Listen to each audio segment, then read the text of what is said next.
Was it too late? Starting Monday off late, yes indeed. I just couldn't get out of bed this morning at 7:30 a.m. But to all of you who woke up at 5:30 a.m., shoo. Well, this one's for you.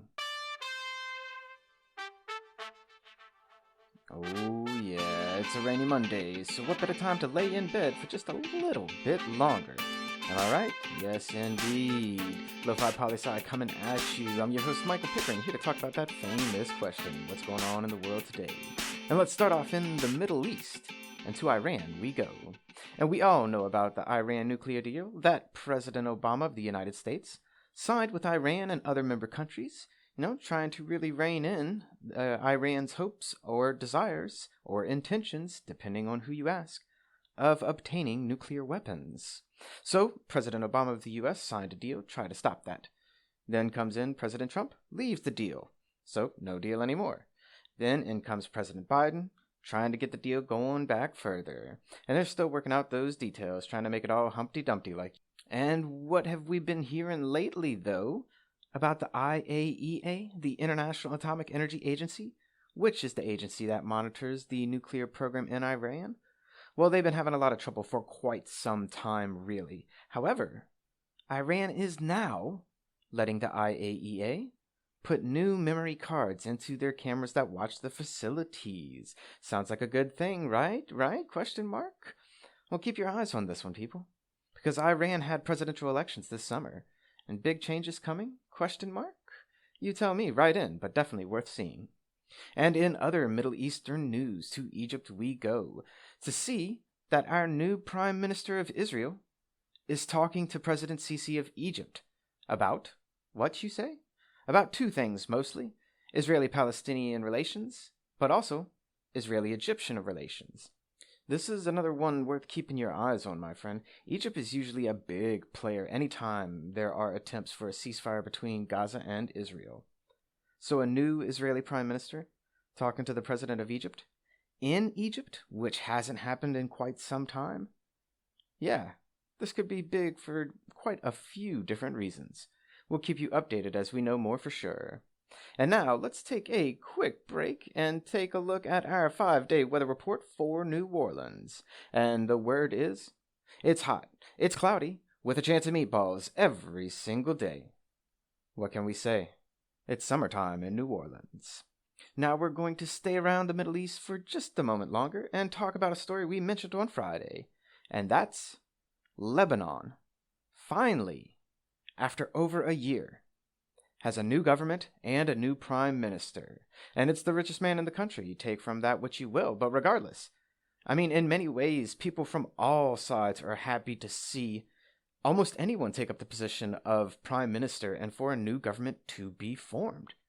Because now, the government can begin again with talks with the IMF, with France, with other international institutions and countries to try to get much needed aid to help Lebanon out of this deep economic recession that they've been in for well over a year.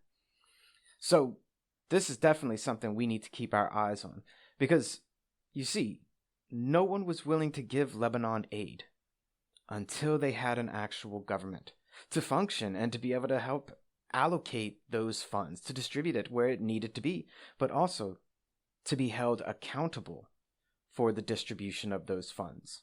So until they had a prime minister and a government, IMF, France, they refused to give them aid.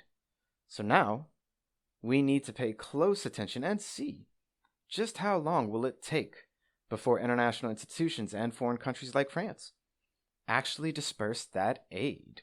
Right, and I'm curious your thoughts about how long it will take indeed. Now, let's head east out over to Asia and to India, to be specific. And good news there, my friends. The Indian government has appointed not one, not two, but 3 female justices to the country's Supreme Court, bringing the total number now up to 4 female justices on India's highest court. This is fantastic, people, simply fantastic. If we were in the United States, where there are 9 Supreme Court justices in all, that would mean that almost half of the Supreme Court are women. However, a question to you, lo-fi listeners out there. How many judges are in India's Supreme Court?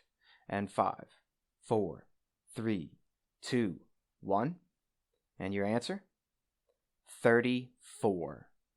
So now, 4 out of 34 Supreme Court judges are women. I mean, still, it's gains, and it's important gains at that. But context is ever so important in all gains.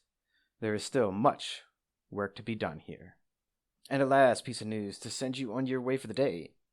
To Waco, Texas, we go. Yes, indeed, out to the United States in the world of surfing. If you didn't know that surfing was a big thing in Texas, well, neither did I. But the news out of Waco is that surfers are starting to switch to artificial waves. Now, this is something I've heard of before. You know, at big water parks they have it, where they have wave simulators that can create big enough waves to actually surf on. And, you know, I've been surfing before, and let me tell you, sometimes the waves just aren't there, and you're sitting on your board just waiting. But with this artificial wave, this is pretty cool. I mean, you can go out there anytime you want and get your practice on. But for real, I'm interested right in. Have you ever surfed artificial waves before? Was it good? Did you like it? Let me know. I'm always curious your thoughts. And that's a brief snapshot of what's going on in the world today. Do you have top 10 list ideas? Send them on in. Do you have good news to share? Share it with us. Come on now. Always remember that Lofi Poli Sci is more than just me. It's the we that we be. Peace and well-being to all my human beings out there. Much love and always the best. Pickering signing off, but never out.